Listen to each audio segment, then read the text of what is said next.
सुप्रभातम नमस्कार विद्यार्थी मित्रों। हवे गया लेक्चर में आपणे एक 10मुं काव्य जोयुं, तमेका भवामी, गतिस्थम तमेका भवानी टेक्स्टबुकनु। तो आ लेक्चर में वरी पाछो एक व्याकरणनो मुद्दो लई ले। बराबर, आपणे एम ज करीए छीए। जो एनी पहेला स्मनो प्रयोग व्याकरण भर्या तो वरी पाछो टेक्स्टबुक तमेका भवानी અને વળી પાછો વ્યાકરણનો મુદ્દો। તમે અહીંયા 10મા ધોરણમાં વ્યાકરણના 6 મુદ્દા આવે છે। અભ્યાસ 1, અભ્યાસ 2, એમાં અભ્યાસ 6 છે, એનું નામ છે સંધિ। એમાં અમુક તો તમે 9મા ધોરણમાં ભણી ગયા છો, એટલે અમુક તો તમને એ જ આવશે। બરાબર, 10મામાં તમારે વિસર્ગ સંધિ ભણવાની છે, પણ 9મામાં ભણી ગયા પછી 10મામાં આવે છે અમુક ફેરફાર સાથે, એટલે તમારે એ પાછી ભણવી તો પડે। बराबर, और पछी विसर्ग संधि। तो हवे आपणे समझीए कि सौथी पहला वेला ए अभ्यास 6 संधि। बराबर, तो संधि एटले शुं? संधिनी व्याख्या केने तमे संधि कही गो? आम तो संधिनो मीनिंग थाय कनेक्टेड। संधि एटले के जोड़वुं। बराबर, तो आपणे एनी व्याख्या अहींया लखेली छे कि जो कि एक पदांतीय शब्द ने आनी पहला मैं वारंवार एक ने एक शब्द हूँ व्याकरण भणावुं त्यारे एक ने एक शब्दनो उपयोग करूँ कि भाई व्याकरण है ने शब्दनी मायाजाळ है। शब्द ने समझता शीखी गया, शब्द ने भार देवो जोईए अने एने समझता शीखी गया एटले तमारुं काम थई गयुं। एक पदांतीय यांथी ने अटकी जाओ। पद वत्ता अंतीय। पद एटले पद, पेलुं पद, अने अंतीय एटले एनो छेल्लो वर्ण। अहीं वर्ण कीधुं छे ने। एक पदांतीय वर्ण ध्वनि साथे बीजो पदादि, एटले बे शब्द समझवाना छे।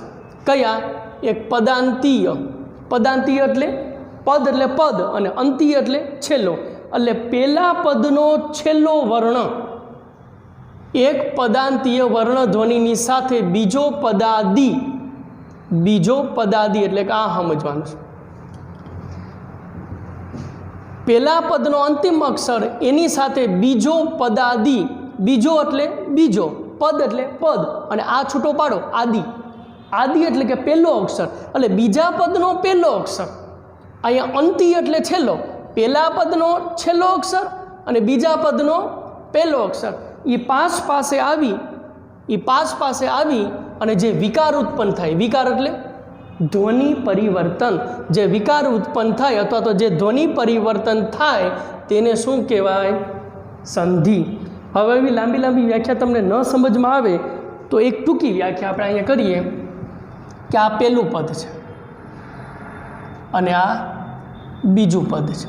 तो पहेला पदनो अंतिम अक्षर आ थयुं, बीजा पदनो पहेलो अक्षर, એટલે પહેલા પદનો અંતિમ અક્ષર ને બીજા પદનો પહેલો અક્ષર એ પાસે આવી અને જે ધ્વનિ પરિવર્તન થાય એને શું કહેવાય? એને સંધિ કહેવાય। સમજાય છે? પહેલા પદનો અંતિમ અક્ષર અને બીજા પદનો પહેલો અક્ષર એ પાસે આવીને અને જે વિકાર અથવા તો ધ્વનિ પરિવર્તન થાય એને સંધિ કહેવાય। તો આપણે સંધિની વ્યાખ્યા જોઈ। હવે સંધિના પ્રકાર। आम तो संधिना तमने नहीं खबर हो 5 प्रकार पड़े। संस्कृत व्याकरण में एने पंचसंधि कहवाय। कई संधि कहवाय? पंचसंधि।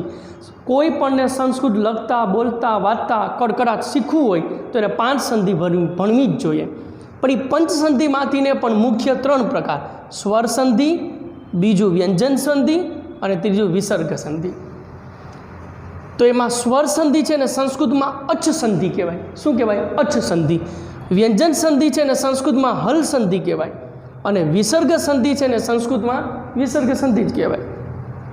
तो संधिना 3 प्रकार पड्या, स्वर, व्यंजन अने विसर्ग। तो एमां पहेलो प्रकार कयो पड्यो? ए स्वर संधि। आ छे ने तो आपणे आ लई ले पहेला ए अहींया लई लीधुं स्वर संधि। तो हवे स्वर संधि केने कहेवाय? एनी व्याख्या कि कोई पण स्वरनी सामे एक संधिनी आ टूंकी व्याख्या तमे मगजमां बेहार लेजो कि संधि में 2 स्टेप होय। पहला स्टेपनो छेल्लो अक्षर ने बीजा स्टेपनो पहलो अक्षर ई पासे आवी अने जे ध्वनि परिवर्तन थाय एने संधि कहेवाय। तो हवे संधिना 3 प्रकार छे, एमांथी पहलो प्रकार स्वर संधि। तो एनी व्याख्या आपणे जोईए કે કોઈ પણ સ્વરની સામે, કોઈ પણ સ્વર એટલે પહેલા શબ્દનો અંતિમ અક્ષર સ્વર હોવો જોઈએ, એની સામે બીજો કોઈ પણ સ્વર આવે એટલે કે બીજા પદનો પહેલો અક્ષર એ સ્વર હોવો જોઈએ, પહેલા પદનો અંતિમ અક્ષર સ્વર, બીજા પદનો પહેલો અક્ષર એ સ્વર હોવો જોઈએ. સ્વર આવે અને જે ધ્વનિ પરિવર્તન થાય તેને શું કહેવાય? સ્વર સંધિ કહેવાય. તમે લેક્ચર ચાલુ થયો એની પહેલાં હું તમને કહેતા ભૂલી ગયો, પણ આપણે દરરોજનો નિયમ જ છે, મેં તમને કીધું જ છે કે વિડીયો લેક્ચર મારો આવે ત્યારે ટેક્સ્ટ બુક, ચોપડો ને બોલપેન અને પેન્સિલ, આમાં ચોપડો ને બોલપેન ખાસ લેજો, ટેક્સ્ટ બુક નહીં હોય તો ચાલશે, પણ ચોપડો ને બોલપેન ખાસ અને લખતું જવાનું છે આવું બધું. એટલે તો હું બે વાર બોલું, આ સંધિની વ્યાખ્યા, પછી આ સંધિના પ્રકાર, અને પછી એમાંથી આપણે પહેલો પ્રકાર અત્યારે ભણીએ સ્વર સંધિ, તો એની વ્યાખ્યા. તો લખતા જાઓ કે કોઈ પણ સ્વરની સામે બીજો કોઈ સ્વર આવે અને જે ધ્વનિ પરિવર્તન થાય તેને સ્વર સંધિ કહેવામાં આવે છે. જો આમ સ્ટેપ બાય સ્ટેપ એના પછી આપણે ડિટેલમાં જવાનું છે કે પહેલાં 3 પ્રકાર, એમાંથી પહેલો પ્રકાર સ્વર સંધિ. હવે સ્વર સંધિના પાછા પેટા પ્રકાર પડે છે, અને પેટા પ્રકારની અંદર પાછા પેટા પ્રકાર, વિચાર તો કરો, સ્વર સંધિના પેટા પ્રકાર પડે છે અને એની અંદર પાછા પેટા પ્રકાર પડે છે. તો પહેલાં સ્વર સંધિ, એની આપણે વ્યાખ્યા આપી. હવે એ સ્વર સંધિના અહીંયા પ્રકાર, આ મુદ્દો આવ્યો ને, આ મુદ્દો આવ્યો સ્વર સંધિના પ્રકાર. તો સ્વર સંધિના આમ તો મુખ્યત્વે 7 પ્રકાર પડે છે. કેટલા પ્રકાર પડે છે? 7. કયા કયા? હું બોલતો જાઉં. પેલું દીર્ઘ સંધિ. દીર્ઘ સંધિ જેને બીજી રીતે સવર્ણ સંધિ કહેવાય, એને સવર્ણ સંધિ પણ કહેવાય અને દીર્ઘ સંધિ કહેવાય. એટલે પહેલું દીર્ઘ સંધિ, બીજું ગુણ સંધિ, ત્રીજું યણ સંધિ, ચોથું અયાદી સંધિ, અને પાંચમું એ પૂર્વરૂપ સંધિ, અને છઠ્ઠું પ્રકૃતિભાવ સંધિ. તો તમે જુઓ, ફરીથી આપણે જોઈએ કે પહેલાં તો એ દીર્ઘ સંધિના 7 પ્રકાર પડે, એમાં પહેલાં વહેલો દીર્ઘ સંધિ. આપણે સ્વર સંધિ છે ને 7 પ્રકાર પડે, પહેલાં દીર્ઘ સંધિ, પછી બીજા નંબરમાં આવશે ગુણ સંધિ, ત્રીજા નંબરમાં આવશે વૃદ્ધિ સંધિ, ચોથા નંબરમાં આવશે યણ સંધિ, પાંચમા નંબરમાં આવશે અયાદી સંધિ, છઠ્ઠા નંબરમાં આવશે પૂર્વરૂપ સંધિ, અને 7મા નંબરમાં આવશે પ્રકૃતિ ભાવ સંધિ. તો આ 7 પ્રકાર થઈ ગયા. પણ 7 પ્રકાર કેના પડે? સ્વર સંધિના. સ્વર સંધિના પેટા 7 પ્રકાર પડે છે, પણ એ 7માંથી આપણે ભણવાના 4 જ છે. કયા કયા? દીર્ઘ, પછી ગુણ, પછી વૃદ્ધિ અને પછી યણ સંધિ. આ 4 પ્રકાર જ ભણવાના છે. 3 પ્રકાર છે અયાદી સંધિ, પૂર્વરૂપ સંધિ અને પ્રકૃતિભાવ. એ 3 પ્રકાર ભણવામાં આવતા નથી, 10મામાં નથી આવતા. એટલે 7 પ્રકારમાંથી આપણે ભણવાના 4 પ્રકાર છે. એ 4 પ્રકારમાંથી પહેલો પ્રકાર દીર્ઘ સંધિ. તો દીર્ઘ સંધિ કેને કહેવાય? એની હું વ્યાખ્યા લખીશ નહીં. હું કાને કે અહીંયા આપી જ છે. આ જે સ્વર સંધિની વ્યાખ્યા છે ને એમાં થોડોક જ ફેરફાર કરવાનો છે, એટલે આપણો ટાઈમ એ બચે અને આગળ વધીએ. કે દીર્ઘ સંધિ કેને કહેવાય? તો સ્વર સંધિની વ્યાખ્યા આપણે શું લખી કે કોઈ પણ સ્વરની સામે બીજો કોઈ સ્વર આવે અને જે ધ્વનિ પરિવર્તન થાય તેને સ્વર સંધિ કહેવાય. બેઠે બેઠું મૂકી દેવાનું. ફેરફાર ક્યાં થાય? અહીંયા સ્વર સંધિની જગ્યાએ શું આવી જાય? દીર્ઘ. અને અહીંયા ફેરફાર થાય કે કોઈ પણ સ્વરની સામે, હવે લખો એના જેવો જ, આટલો જ ફેરફાર થાય, એટલો શબ્દ ઉમેરવાનો. આ બીજો છે ને એ નીકળી જાય અને એની જગ્યાએ મૂકી દો એના જેવો જ, અને સ્વર સંધિની જગ્યાએ દીર્ઘ સંધિ બની ગઈ વ્યાખ્યા. 2 ઠેકાણે ફેરફાર કરવાનો. સ્વરની જગ્યાએ દીર્ઘ અને બીજો છે એ કાઢી નાખવાનો અને એ અહીંયા લખી નાખવાનું એના જેવો જ. તો હવે હું વ્યાખ્યા બોલું છું.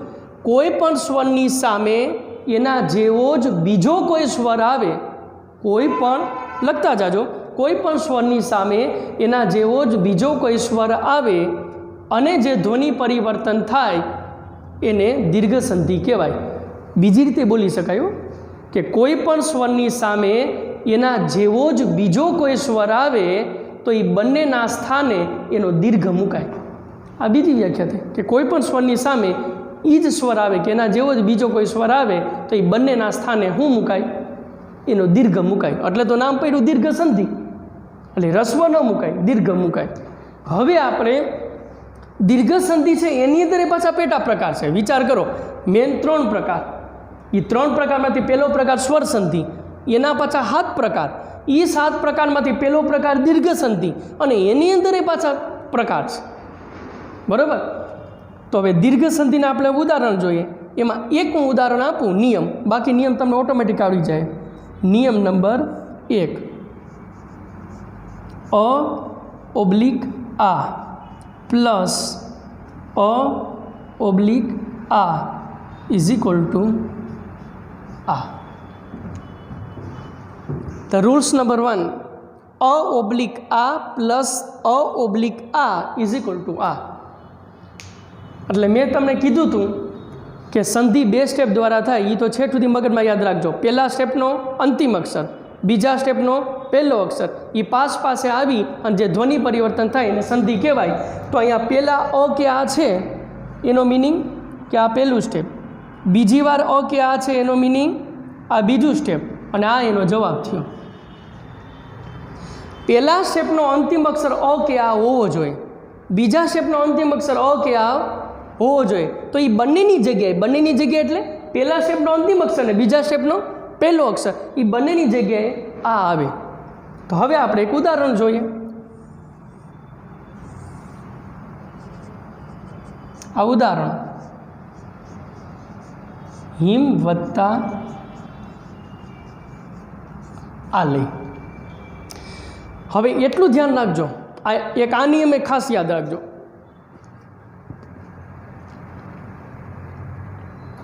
જ્યાં સુધી પહેલા સ્ટેપનો અંતિમ અક્ષર ક્લિયર ન થાય કે એ શું છે, ત્યાં સુધી બીજા સ્ટેપના પહેલા અક્ષરને અડવાનું નથી। નિયમમાં કીધું હોય તો એને અડવાનું। પહેલા સ્ટેપનો અંતિમ અક્ષર તમે નક્કી કરી લ્યો શું છે, એ નક્કી થઈ ગયા પછી જ બીજા સ્ટેપમાં જવાનું, ઉતાવળ નહીં કરવાની। નિયમમાં કીધું હોય તો એ નહીં। અહીંયા એને શું કીધું કે અ ઓબ્લિક આ, એનો મિનિંગ કે પહેલા સ્ટેપનો અંતિમ અક્ષર કાં અ હોવો જોઈએ કાં આ। તો એ ખબર કેમ પડે, એ તો આપણે ખોડો કરીએ તો ખબર પડે ને। તો હિમ વત્તા આ લઈ, તો એમાં હિમમાં જે મ છે એ મને આપણે ખોડો કરીએ તો એમાંથી હું છૂટું પડ્યું અ, પ્લસ બીજું સ્ટેપ તો એમનામ આવશે આ લય। તો પહેલા સ્ટેપનો અંતિમ અક્ષર અ કે આ હોવો જોઈએ કાં અ હોવો જોઈએ કાં આ હોવો જોઈએ, તો અ છે તો આગળ વધો। જો અ કે આ ન હોય તો આ નિયમ લાગુ ન પડે, ત્યાંથી સ્ટોપ થઈ જાય। એટલે પહેલા સ્ટેપનો અંતિમ અક્ષર તમે પહેલાં જોવો। માની લો કે અહીંયા અ કે આ ન હોય અને તમે આગળ વધી જાઓ તો જવાબ તો આવવાનો જ નથી। એટલે પહેલા સ્ટેપનો અંતિમ અક્ષર અ કે આ છે તો કે અ છે, હાલો તો હવે આગળ વધો, તો આગળ એટલે બીજું સ્ટેપ, બીજા સ્ટેપનો પહેલો અક્ષર અ કે આ હોવો જોઈએ, તો એમાં આ છે। તો એ બંનેની જગ્યાએનો જવાબ શું મુકાય આ। એટલે આ પહેલા સ્ટેપનો અંતિમ અક્ષર અ, આ બીજા સ્ટેપનો પહેલો અક્ષર આ, એ બંનેની જગ્યાએ આ મુકાય। આ મમાં આ જોડી દો,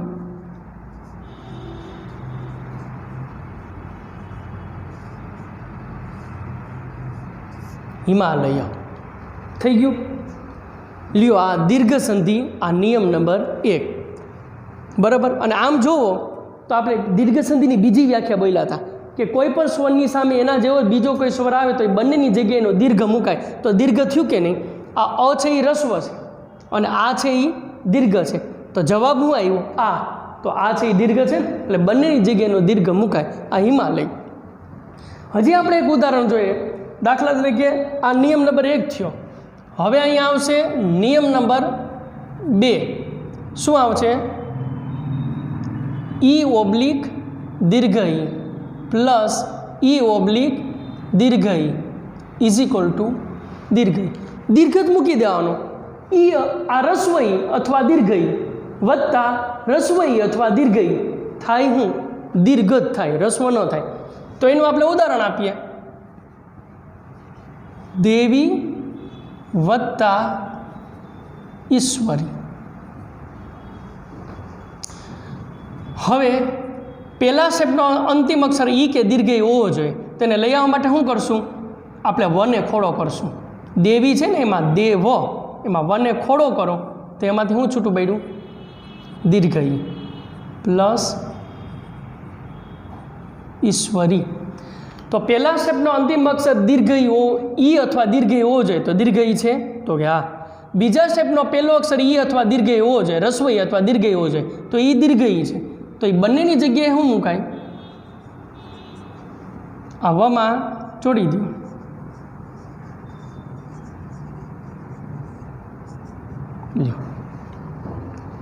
આ નિયમ નંબર 2 બની ગયો. હવે નિયમ નંબર 3 ને આપણે ટાઈમ નહીં બગાડીએ, હું તમને એમને કહી દઉં. નિયમ નંબર 3 કે નિયમ નંબર 3 શું આવશે?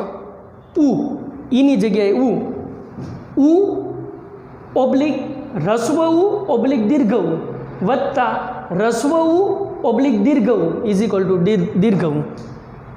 સમજાય છે? તો એમાં કોઈ પણ ઉદાહરણ લઈ લેવાનું અને દીર્ઘ હોય એ કરી નાખવાનું. સમજાય છે? લ્યો, આને કહેવાય દીર્ઘ સંધિ. હવે આપણે મેન 3 પ્રકાર, એમાંથી પહેલો પ્રકાર સ્વર સંધિ. એ સ્વર સંધિના 7 પ્રકાર, એ 7 પ્રકારમાંથી ભણવાના 4 પ્રકાર. એ 4 પ્રકારમાંથી ને પહેલો પ્રકાર દીર્ઘ સંધિ ભણ્યા, એના પેટા પ્રકાર આપણે જોયા. અને હવે બીજો પ્રકાર, બીજા પ્રકારનું નામ છે ગુણ સંધિ. શું નામ છે? ગુણ સંધિ. તો ગુણ સંધિ કેને કહેવાય? મારી સાથોસાથ લખજો. ગુણ સંધિ હેડિંગ મારો, બીજો પ્રકાર ગુણ સંધિ. અને હવે હેડિંગ મારો, એની નીચે અ ઓબ્લિક આ, અ કે આ પછી, અ ઓબ્લિક આ એટલે અ કે આ પછી ઈ ઓબ્લિક દીર્ઘઈ ઉ ઓબ્લિક દીર્ઘ રૂ ઓબ્લિક દીર્ઘ રૂ અને લુ ઓબ્લિક દીર્ઘ લુ. બરાબર જોજો. અહીંયા ગુણ સંધિમાં હવે આપણે ભણીએ છીએ ગુણ સંધિ. નામ શું છે એનું? ગુણ. અહીંયા પહેલા સ્ટેપનો અંતિમ અક્ષર ફિક્સ કરી નાખ્યો. ગુણ સંધિના પેટા નિયમ કેટલા છે? 4. ગુણ સંધિના આની અંદર પેટા નિયમ 4 છે. રૂલ્સ 1, રૂલ્સ એટલે 2 છે ને મેન. બીજો પ્રકાર 2.1, 2.2, 2.3, 2.4. પણ એ 4 નિયમ છે ને, એ 4 નિયમમાં પહેલા સ્ટેપનો અંતિમ અક્ષર એને ફિક્સ કરી દીધો. શું? 4 નિયમમાં પહેલા સ્ટેપનો અંતિમ અક્ષર કા અ છે કા આ છે. બીજા સ્ટેપનો પહેલો અક્ષર બદલશે. આઈ હોય અને આઈ. બરાબર? તો અ કે આ પછી ઈ કે દીર્ઘઈ આવે, અ કે આ પછી ઈ કે દીર્ઘઈ આવે, ઉ કે દીર્ઘ ઉ આવે, રૂ કે દીર્ઘ રૂ આવે કે લુ કે દીર્ઘ લુ આવે. તો ક્રમશઃ એટલે સ્ટેપ બાય સ્ટેપ. હવે અ કે આ પછી ઈ કે દીર્ઘઈ આવે તો એનો ગુણ શું થાય? આને ગુણ કહેવાય. એનો ગુણ એ થાય. અ કે આ તો સમજી જ લેવાનું, એ તો પહેલાં આવશે. અ કે આ પછી ઉ કે દીર્ઘ ઉ આવે તો એનો ગુણ ઓ થાય. અ કે આ પછી રૂ કે દીર્ઘ રૂ આવે તો એનો ગુણ અર થાય. અ કે આ પછી લુ કે દીર્ઘ લુ આવે તો એનો ગુણ અલ થાય. તો 4 નિયમ બનશે ને, અને 4 નિયમ તમારે જ બનાવવાના છે. અહીંયા નિયમ આપી જ દીધો છે. પહેલો નિયમ કેમ થાય? હું એક વાર લખીશ, બીજી વાર લખીશ નહીં. નિયમ નંબર 1, અ ઓબ્લિક આ પ્લસ ઈ ઓબ્લિક દીર્ઘઈ ઇઝ ઇક્વલ ટુ એ. બીજો નિયમ અ ઓબ્લિક આ તો ફાઇનલ, ઉ ઓબ્લિક દીર્ઘ ઉ ઇઝ ઇક્વલ ટુ ઓ. ત્રીજો નિયમ આ તો ફાઇનલ, રૂ ઓબ્લિક દીર્ઘ રૂ પ્લસ ઇઝ ઇક્વલ ટુ અર. ચોથો નિયમ આ ફાઇનલ પ્લસ લુ ઓબ્લિક દીર્ઘ લુ ઇઝ ઇક્વલ ટુ અલ. હું એક નિયમ લખીશ, બાકી તમે નિયમની જગ્યા રાખીને તમે તમારી રીતે લખી નાખજો. કઈ રીતે? આ નિયમ નંબર 1, અ ઓબ્લિક આ પ્લસ ઈ ઓબ્લિક દીર્ઘઈ ઇઝ ઇક્વલ ટુ એ. સમજાઈ ગયું? હવે અ ઓબ્લિક આ એનો મિનિંગ શું થયો? આ પહેલું સ્ટેપ. ઈ ઓબ્લિક દીર્ઘઈ એનો મિનિંગ આ બીજું સ્ટેપ. અને આ એ છે એ આન્સર. પહેલા સ્ટેપનો અંતિમ અક્ષર અ કે આ હોવો જોઈએ, બીજા સ્ટેપનો પહેલો અક્ષર ઈ કે દીર્ઘઈ હોવો જોઈએ, તો એનો ગુણ એ થાય. તો હવે આપણે એક ઉદાહરણ જોઈએ. देव वत्ता इंद्र। हवे पहला स्टेपनो अंतिम अक्षर अ के आवવો જોઈએ तो अ के आ लई आववा माटे शुं करशुं? वने खोड़ो करो, वने खोड़ो करो एमांथी शुं छूटुं पड्युं? अ प्लस इंद्र। तो पहला स्टेपनो अंतिम अक्षर अ के आवવો જોઈએ तो अ है। बीजा स्टेपनो पहलो अक्षर ई के दीर्घ होवो જોઈએ तो ह्रस्व ई है। तो ये बंनेना स्थाने एनो गुण शुं मुकाय? बंनेना स्थाने एटले पहला स्टेपनो अंतिम अक्षर एटले के अ, बीजा स्टेपनो पहलो अक्षर एटले के ई बंनेना स्थाने एनो गुण ए मुकाय। हवे वमा ए जोड़ी दो જોઈએ शुं थाय? देवेंद्र। ल्यो आ रूल्स नंबर 1 आटलू थयुं।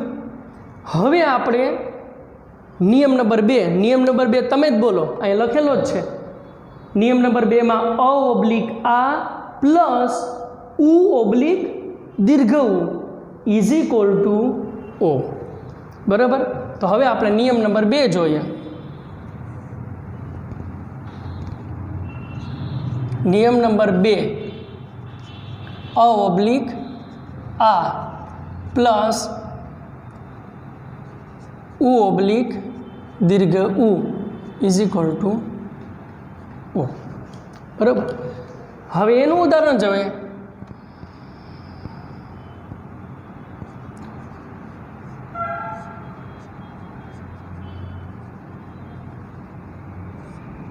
हित वत्ता उपदेश। तो पहला शब्दनो अंतिम अक्षर शुं होवो जोईए? अ ओब्लिक आ। तो एने लई आववा माटे शुं करवानुं? तने खोड़ो। पहला स्टेपनो जे छेल्लो अक्षर होय ने एने खोड़ो कर नाखवानो। आ तने खोड़ो करो तेमांथी शुं छूटुं पड्युं? अ। बीजो स्टेपनी तो कॉपी ज मारवानी छे। हाँ, पहला स्टेपनो अंतिम अक्षर अ के आ होवो जोईए तो अ छे। बीजा स्टेपनो पहलो अक्षर उ अथवा दीर्घ होवो जोईए तो ह्रस्व उ छे। तो ई बंनेनो गुण शुं थाय? ओ। तो आ बंनेनी जग्याए ओ मूकी देवानो। हवे ओ छे आमां जोड़ाई जाय तो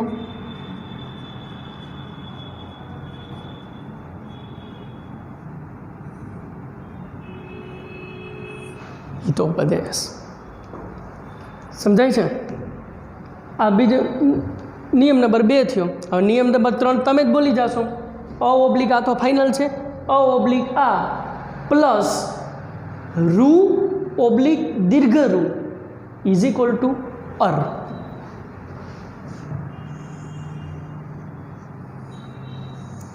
ये આપણે અહીંયા કરીએ। નિયમ નંબર 3 શું થશે? અ ઓબ્લિક આ પ્લસ રુ ઓબ્લિક દીર્ઘ રુ ઇઝ ઇક્વલ ટુ અર।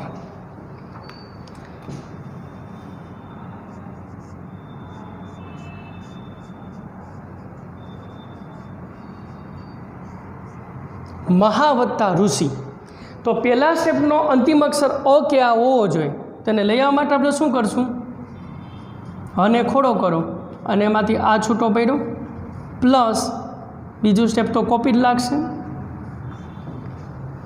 हवे पहला स्टेपनो अंतिम अक्षर अ के आ होवो जोईए तो आ छे। बीजा स्टेपनो पहलो अक्षर रु के दीर्घ रु होवो जोईए तो रु छे, ह्रस्व रु। तो ये बंनेना स्थाने शुं मुकाय? अर। हवे एक स्टेप आपणे वधारे करीए। आ पेलुं स्टेप एमनेम, आ बंनेना स्थाने अर अने वैधुं हुं सी। सी वैधो ने कारण के आ अने रु ई बंनेनी जग्याए अर मूकानो तो वैधो सी। हवे आ ह व्यंजन छे अने अ स्वर छे तो ह मां अ भળી જાય એટલે ह आखो थई गयो। अने र छे खोड़ो छे। રની સામે સ્વર હોત તો ર આખો થઈ જાય પણ અહીં તો વ્યંજન છે અને ર ખોડો છે ને એની સામે વ્યંજન છે એટલે ર છે એ રેપ તરીકે મુકાઈ જશે। મહર્ષિ।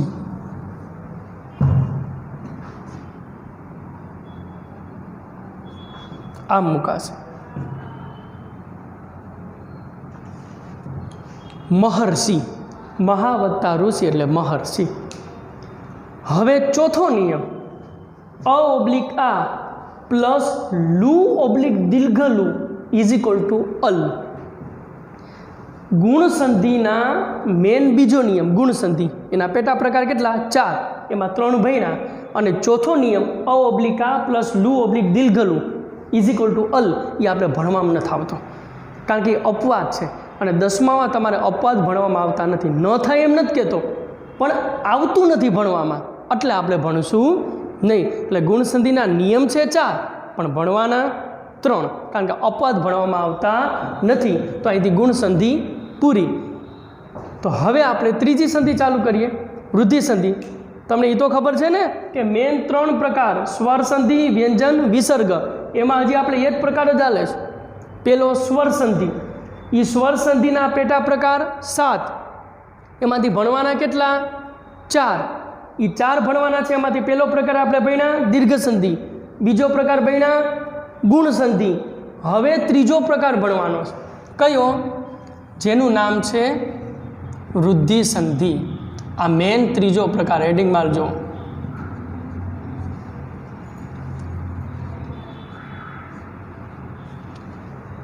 ત્રીજો પ્રકાર ભણવાનો છે વૃદ્ધિ સંધિ ગુણ સંધિ જ્યાંથી પૂરી થાય વિદ્યાર્થી મિત્રો બરોબર ધ્યાન રાખજો સાંભળજો ગુણ સંધિ જ્યાંથી પૂરી થાય ત્યાંથી વૃદ્ધિ સંધિ ચાલુ થાય ગુણ સંધિ જ્યાંથી પૂરી થાય ત્યાંથી વૃદ્ધિ સંધિ ચાલુ થાય એટલે ગુણ સંધિનો જે જવાબ આવે ગુણ સંધિનો જે જવાબ આવે ત્યાંથી વૃદ્ધિ સંધિનો પ્રશ્ન શરૂ થાય કઈ રીતે આપણે જોઈએ હવે ગુણ સંધિના પેટા નિયમ કેટલા હતા 4 હતા એ 4 નિયમમાં પહેલા સ્ટેપનો અંતિમ અક્ષર ફાઇનલ થઈ ગયો હતો શું હતો અ કે આ તો વૃદ્ધિ સંધિમાં પેટા નિયમ 4 જ છે એમાં વૃદ્ધિ સંધિમાં નિયમ 4 જ છે પેટા પણ એમાંય પહેલા સ્ટેપનો અંતિમ અક્ષર ગુણ સંધિની જેમ જ શું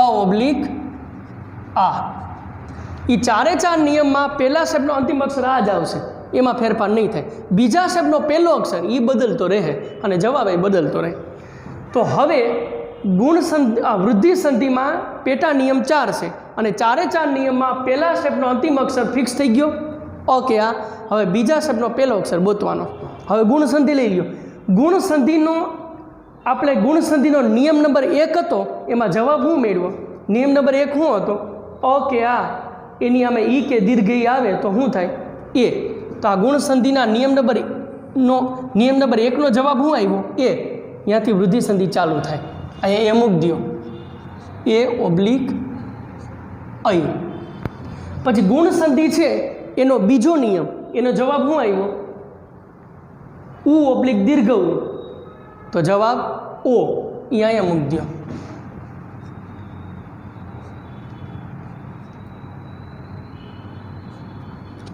ત્રીજો નિયમ એનો જવાબ અર એ અહીંયા મૂકી દો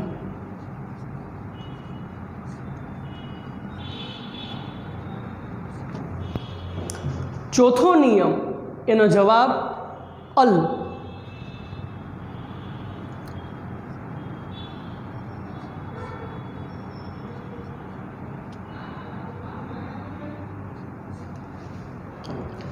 અહીં ધ્યાન રાખો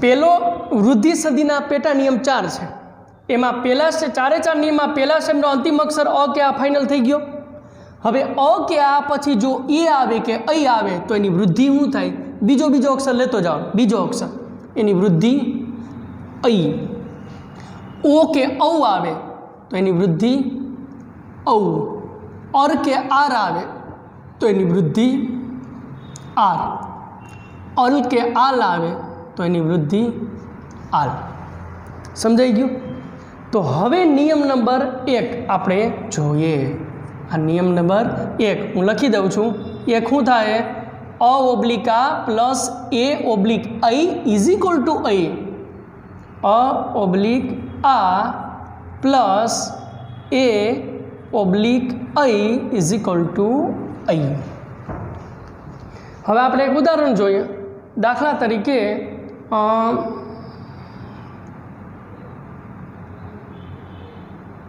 એક ઉદાહરણની અંદર અ ઓબ્લિક આ અને સામે એ ઓબ્લિક અઈ હોય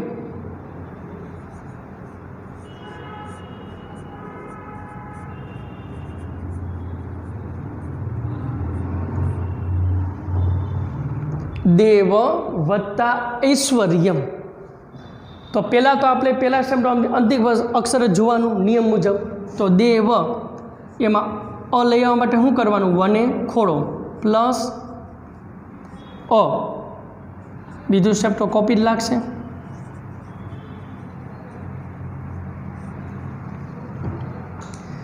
अ के आ पहला शब्द अंतिम अक्षर अ के आ ओ जोईए तो अ छे।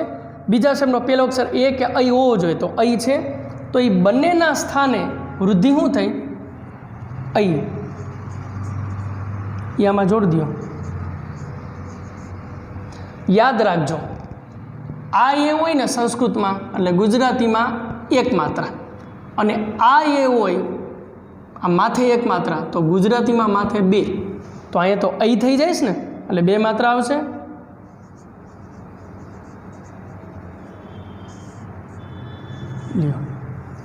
आ एनो जवाब थयो। समझाय छे? तो आ थयुं नियम नंबर 1। हवे आपणे छेल्ले नियम नंबर 2 जोईए। नियम नंबर 2 शुं छे? अ ऑब्लिक आ प्लस ओ ऑब्लिक औ इज इक्वल टू औ। एનું ઉદાહરણ જોઈએ। 1 વત્તા ઔષધિ। પહેલા શબ્દ અંતિમ અક્ષર અ કે આ હોવો જોઈએ। તો અ કે આ લેવા માટે શું કરવાનું? નને ખોડો એમાંથી શું છૂટું પડ્યું? અ પ્લસ ઔષધિ। તો પહેલા શબ્દ અંતિમ અક્ષર અ કે આ હોવો જોઈએ તો અ છે। એની સામે ઓ કે ઔ હોવો જોઈએ તો ઔ છે। तो ये बने जगह शू थाय? औ मुकाई गयु। ये बने जगह औ मुकाई गयु अने आ न में ओ जोड़ी दो जोईए तो वनौषधि। समझाय छे? आ वनौषधि। हवे आ वनौषधि अहींथी ने नियम नंबर 2 पूरो थयो। पण नियम नंबर 3 अ ऑब्लिक आ एनी सामे अर के आर आवे तो एनी वृद्धि शुं थाय? आर। नियम नंबर 4 अ ऑब्लिक आ एनी सामे अल के आल आवे तो एनी वृद्धि आल थाय। ई नियम नंबर 3 अने नियम नंबर 4 ई अपवाद छे, ई भणवामां आवता नथी। एटले आपणे नियम नंबर 2 ज भणवाना, पहेलो ने बीजो। तो आपणे गुण संधिना आ गुण संधि छे एना आपणे स्वर संधि छे एना 3 प्रकार जोया। पहेला दीर्घ संधि, बीजा नंबर में गुण संधि और तीजा नंबर में वृद्धि संधि। हवे पछी आपणे यण संधि जोशुं। हवे आपणे बराबर जोयुं के संधिना प्रकार एमां ए स्वर संधि जेने अच संधि कहेवाय, बी व्यंजन संधि बराबर जेने हल संधि कहेवाय अने विसर्ग संधि अने विसर्ग संधि। तो एमां आपणे ए बराबर આપણે એટલું જ જોયું છે। આ બી અને આ સી એમાં આપણે એ જોયું સ્વર સંધિ। અહીંયા જોઈ સ્વર સંધિ એની પછી મેં તમને વ્યાખ્યા આપી। હવે એ સ્વર સંધિના 7 પ્રકાર પડે। એ 7 પ્રકારમાં તેને ભણવાના છે 4 પ્રકાર। કયા કયા?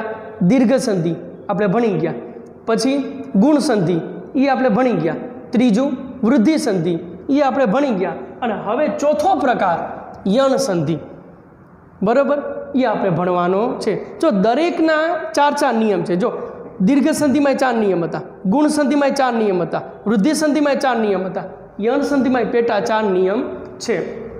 आ एनुं कोष्टक छे। ईक आ ईक छे ने प्रत्यार छे अने यण ए प्रत्यार छे। ईक एटले के ई थी शरू थाय अने ज्यांथी पूरो थतो होय एनो छेल्लो अक्षर ई बेने जोड़ी देवानो। वारंवार मानी लो के आ 4 अक्षरनो उपयोग थतो होय वारंवार, तो वारंवार 4 अक्षर लखवा। ये 4 अक्षर की जगह ईक लख नाखो એટલે આવી ગયું શોર્ટકટ કી। પ્રત્યાર એટલે શોર્ટકટ કી। તો ઈક માં આટલા વર્ણ આવે ઈ ઉ રુ અને લુ, અને યણ માં આટલા વર્ણ આવે ય વ र અને ल। હવે ઈ શું કહે છે? પાણીની વ્યાકરણ। પાણીની વ્યાકરણ એમ કહે છે કે ઈકનો યણ થાય। પાણીની વ્યાકરણમાં એક એવું સૂત્ર છે કે ઈકઃ સ્થાને યણ સ્યાત અચી સહિતાયામ વિષયે ઇતિ ઈકો યણચી। પાણીની વ્યાકરણનું સૂત્ર આવે છે કે એ સૂત્ર છે પાણીની વ્યાકરણનું, ઈકો યણચી. હવે ઈકો યણચી એટલે શું? એટલે એની સમજૂતી આપીશ કે ઈકઃ સ્થાને યણસ્યાત અચી સંહિતાયામ વિષયે ઇતિ ઈકો યણચી. ટૂંકમાં ઈકની જગ્યાએ યણ મુકાય. તો કેટલા અક્ષર છે આ? 4. તો આ 4 થયા. ઈનો યત થાય, ઉનો વધ થાય, રૂનો વધ થાય, ર થાય ને લૂનો લ થાય. બરાબર? તો 4 નિયમ છે, તો 4 અક્ષર છે તો 4 નિયમ થશે. એમાં નિયમ નંબર 1, નિયમ નંબર 1 તમે મારી સાથોસાથ લખો. નિયમ નંબર 2 ને 3 ઓટોમેટિક આવડી જાય. આની કોપી જ મારવાની છે. આ જે શબ્દો છે ને એની કોપી બદલાય. હું નિયમ નંબર 2માં ઈની જગ્યાએ શું મૂકવાનું? ઉ. જ્યાં જ્યાં ઈ આવે ને ત્યાં ઉ મૂકવાનું અને યની જગ્યાએ વ મૂકવાનું. એટલો જ ફેરફાર, બાકી બધું એમ ન. એટલે નિયમ નંબર 1 લખી લ્યો, પછી લખવાની જરૂર નથી. નિયમ નંબર 1 2 વાર બોલું છું અને મારી સાથોસાથ લખતા જાજો. ઈ કે દીર્ઘ ઈની સામે ઈ ઓબ્લિક ઈ એમ કરો તો હાલે, અને ઈ કે લખો તો હાલે. ઈ કે દીર્ઘ ઈની સામે ઈ કે દીર્ઘ ઈ સિવાયનો કોઈ પણ સ્વર આવે તો ઈ કે દીર્ઘ ઈના સ્થાને ય મુકાય. ફરીથી એકવાર બોલી જાઉં છું કે ઈ કે દીર્ઘ ઈની સામે ઈ કે દીર્ઘ ઈ સિવાયનો કોઈ પણ સ્વર આવે તો ઈ કે દીર્ઘ ઈના સ્થાને ય મુકાય. ઈના સ્થાને ય મુકાય. બરાબર? હવે એનું ઉદાહરણ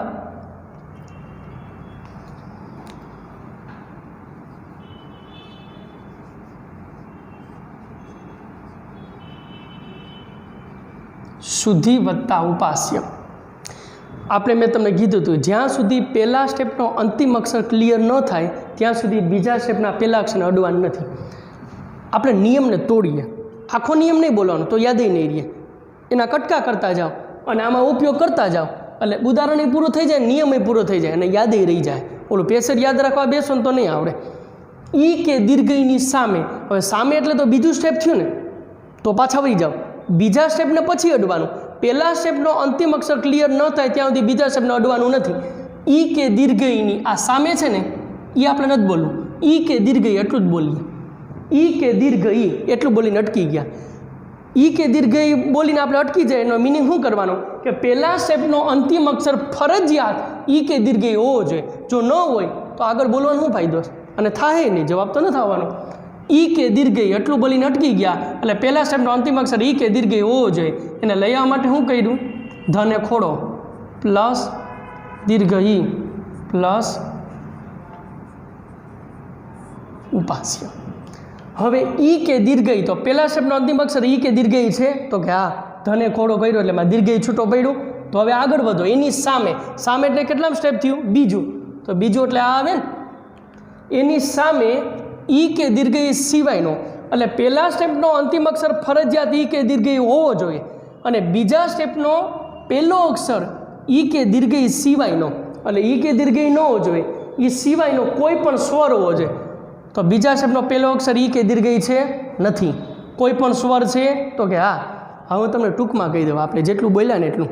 પહેલા સ્ટેપનો અંતિમ અક્ષર ફરજિયાત ઈ કે દીર્ઘઈ હોવો જોઈએ છે? તો કે હા, આગળ વધો. બીજા સ્ટેપનો પહેલો અક્ષર ફરજિયાત ઈ કે દીર્ઘઈ ન હોવો જોઈએ. નથી? નહીં. કોઈ પણ સ્વર હોવો જોઈએ. તો સ્વર છે તો ઈના સ્થાને શું મુકાય? આ ઈના સ્થાને. વિદ્યાર્થી મિત્રો, આપણે 3 સંધિ ભણ્યા અટાણુંથી. તો અટાણુંથીની સંધિ ભણ્યા એમાં તમે કંઈ વિચાર કર્યો કે પહેલા સ્ટેપનો અંતિમ અક્ષર અને બીજા સ્ટેપનો પહેલો અક્ષર એ બેયની જગ્યાએ એક જ વર્ણ મુકાતું. હવે અહીંયા જુઓ, ફક્ત પહેલા સ્ટેપનો અંતિમ અક્ષર એની જગ્યાએ જ ય મુકાણો. બીજા સ્ટેપનો પહેલો અક્ષર તો એમ નામ છે ઉ, એની જગ્યાએ નથી મુકાણો. ઉ તો આવશે હજી અહીંયા. સમજાઈશ? એટલે એટલો ફેરફાર થાય. એની જગ્યાએ ય મૂકી દેવાનો. હવે તો કંઈ કરવાનું જ નથી, કીધું એ પ્રમાણે કરવાનું છે. આ બીજું સ્ટેપ જ અઘરું છે. એની જગ્યાએ ય મૂકી દેવાનો. હવે કીધું એ પ્રમાણે કરવાનું. પહેલું સ્ટેપ એમ નામ, એની જગ્યાએ શું મૂકી દેવાનું? ય. બીજું સ્ટેપ ઉપાસ્ય. પાછું પહેલું સ્ટેપ એમ નામ. આ ય છે એ વ્યંજન છે ને ઉ છે એ સ્વર છે, તો યમાં ઉ પડી જાય તો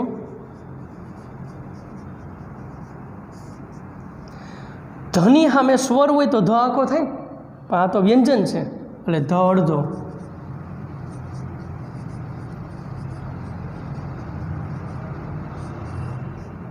લ્યો શુદ્ધ્યુપાસ્ય, સુધા એટલે અમૃત અને ઉપાસ્ય એટલે એની ઉપાસના કરનાર એવો ઋષિ, તો શુદ્ધ્યુપાસ્ય આ યન સંધિ થઈ. બરાબર. હવે આવે છે નિયમ નંબર 2. હવે નિયમ નંબર 1 તો તમે લખેલો જ છે અને એ બોર્ડ ઉપર છે. તો નિયમ નંબર 2માં તમારે શું કરવાનું કે નિયમ નંબર 1માં જ્યાં ઈ કે દીર્ઘઈ આવે ને, જ્યાં ઈ કે દીર્ઘઈ એની જગ્યાએ શું મૂકી દેવાનું? ઉ કે દીર્ઘ ઉ. અને ય આવે એની જગ્યાએ વ મૂકી દેવાનું. નિયમ નંબર 2માં નિયમ નંબર 1માં જ્યાં ઈ કે દીર્ઘઈ આવ્યો ને એ બધાની જગ્યાએ ઉ કે દીર્ઘ ઉ મૂકી દો અને યની જગ્યાએ વ મૂકી દો. આ નિયમ નંબર 2 બની ગયો. એટલી જગ્યા રાખજો તમે અને ડાયરેક્ટ ઉદાહરણ લખો નિયમ નંબર 2નું. અહીંયા લખું છું નિયમ નંબર 2 અને એનું ઉદાહરણ લખું છું. નિયમ નંબર 2 બરોબર, ઉ કે દીર્ઘ ઉ.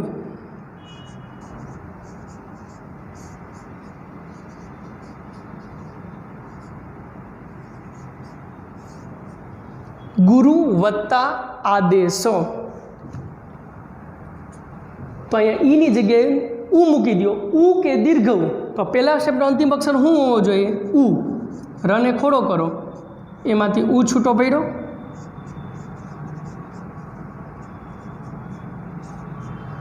પહેલા શબ્દનો અંતિમ અક્ષર ઉ કે દીર્ઘ ઉ હોવો જોઈએ. તો ઉ છે, એની સામે ઉ કે દીર્ઘ ઉ સિવાયનો, એટલે સામે ઉઈ ન હોવું જોઈએ, દીર્ઘ ઉઈ ન હોવું જોઈએ, તો કે નથી. કોઈ પણ સ્વર હોવો જોઈએ, તો કે સ્વર છે. તો ઉના સ્થાને શું મુકાય? વ. સમજાય છે? પહેલા શબ્દનો અંતિમ અક્ષર ફરજિયાત ઉ કે દીર્ઘ હોવો જોઈએ, તો કે છે. રને ખોડો કર્યો એટલે. બીજા શબ્દનો પહેલો અક્ષર ફરજિયાત ઉ કે દીર્ઘ ન હોવો જોઈએ, તો કે નથી. કોઈ પણ સ્વર હોવો જોઈએ, તો સ્વર છે.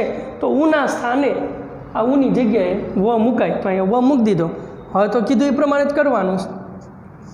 આ પહેલું સ્ટેપ એમને પ્લસ ઉની જગ્યાએ વ પ્લસ આદેશ. હવે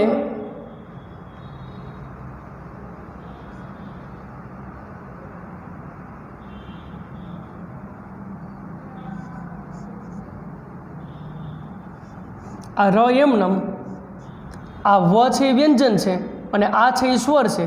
તો વમાં આ ભળી જાય તો વા થાય, વાદેશ.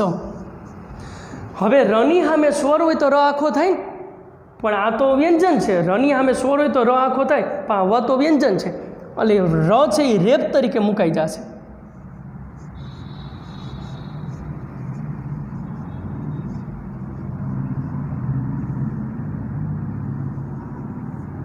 ગુરુવાદેશ.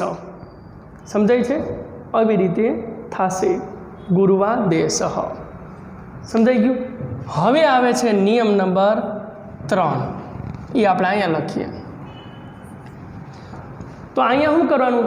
આપણે જે નિયમ નંબર 1 લખ્યો છે ને, અહીંયા ઈ કે દીર્ઘ ઈ એની જગ્યાએ રૂ કે દીર્ઘ રૂ. બરોબર. અને જ્યાં જ્યાં ઈ કે દીર્ઘ ઈ આવે અહીંયા રૂ કે દીર્ઘ રૂ મૂકી દો અને વની જગ્યાએ શું મૂકી દેવાનું? ર. નિયમ નંબર 3ની જગ્યા રાખો અને ડાયરેક્ટ આપણે એનું ઉદાહરણ જોઈએ. પિતૃ વત્તા ઉપદેશ. હવે પહેલા શબ્દનો અંતિમ અક્ષર રૂ કે દીર્ઘ ઉ હોવો જોઈએ. તેને લઈ આવવા માટે શું કર્યું? તને ખોડો પ્લસ રૂ પ્લસ ઉપદેશ. તો પહેલા શબ્દનો અંતિમ અક્ષર રૂ કે દીર્ઘ રૂ હોવો જોઈએ, તો કે છે. બીજા શબ્દનો પહેલો અક્ષર રૂ કે દીર્ઘ રૂ સિવાયનો, એટલે રૂ કે દીર્ઘ રૂ ન હોવું જોઈએ, તો કે નથી. એ સિવાયનો કોઈ પણ સ્વર હોવો જોઈએ, તે સ્વર છે. તો આ રૂના સ્થાને શું મુકાય? ર.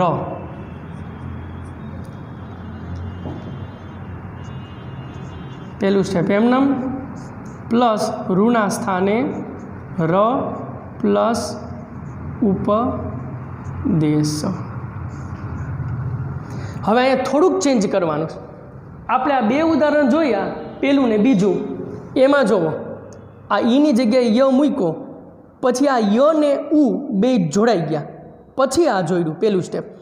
પછી અહીંયા આપણે ઉની જગ્યાએ વ મૂક્યો, તો વમાં પહેલાં આ જોડ્યો અને પછી આ જોડ્યું. અહીંયા આપણે પહેલાં આ બે જોડવાના છે. કયા બે?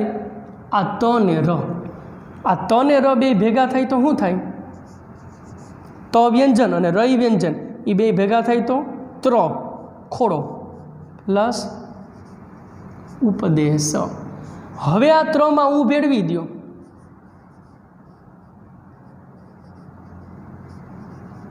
પિતૃપદેશ. લ્યો અહીંથી ને આપણે યન સંધિ નિયમ નંબર 3 પૂરો. હવે નિયમ નંબર 4, ઈ કે દીર્ઘની જગ્યાએ લું કે દીર્ઘલું અને રની જગ્યાએ લ. પણ એ નિયમ નંબર 4 નહીં થાય, કારણ કે લું છે એને અડધો વ્યંજન ને અડધો સ્વર ગણવામાં આવેલો છે, એટલે એ અપવાદ છે અને યન સંધિમાં 3 નિયમ જ આપણે થશે. તો હવે અહીંથી ને આપણે આ સ્વર સંધિ પૂરી થઈ. હવે વ્યંજન સંધિ આવતી નથી, ડાયરેક્ટ આપણે કઈ ભણવાની છે? વિસર્ગ સંધિ. તો નેક્સ્ટ લેક્ચરમાં આપણે વિસર્ગ સંધિ ભણશું. વિસર્ગ સંધિના મેન પ્રકાર 4 છે, ABCD 4 પ્રકાર છે. એ 4 પ્રકારની અંદર એ પેટા પ્રકાર ગણો ને તો કુલ 8 પ્રકાર છે. એટલે 8 વ્યાખ્યા, 8 નિયમ અને એના 8 ઉદાહરણ. એ 8 નિયમ ને 8 ઉદાહરણ કરી નાખો એટલે વિસર્ગ સંધિ પૂરી, જે આપણે નેક્સ્ટ લેક્ચરમાં કરશું. ઓકે.